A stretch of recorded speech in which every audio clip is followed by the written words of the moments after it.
Pick of the Litter, brought to you by Moriarty's Invisible Fence.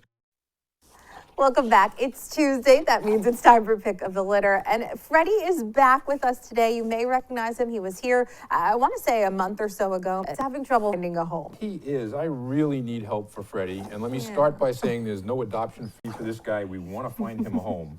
Freddi's a 2-year-old. He's kind of a big guy. He's some sort of a pit bull Roddy mix. Sure. I don't know, but he's a slender, attentive young man who came to us when he was surrendered by someone who was living in a car. Okay. We thought his owner was going to come back, and he essentially was abandoned with us. He needed severe medical treatment. He had a terribly infected eye that had to be removed, so he's a one-eyed puppy. He's so 2 years handsome, though. old. I mean, his he's coloring a is very handsome guy. so pretty.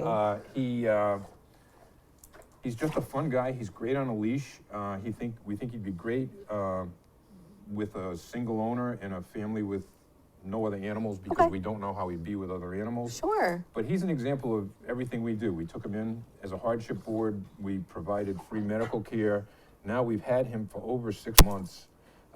And he's been out a couple of times. He came back both times because the people who adopted him said his snore was too loud.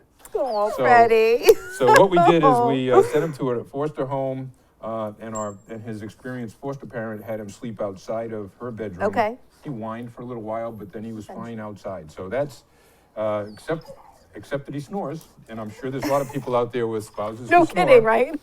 Freddi's a good guy. Okay, so with that one little exception, which it sounds like there's some workarounds that we can find Freddi that perfect home. He really is just a sweetheart and so handsome with He's that a coloring. great guy. He really is. He's a fan favorite. The volunteers love him, and I don't know why he's not moving. But All right. we want to get him out. We got to find him a good home. So hopefully, if you or anyone you know who is interested in this sweet boy, he needs a little help, a little extra help, you can contact the RSPCA at 401-438-8150. You can visit the website, the Facebook page, and reach out to find out more.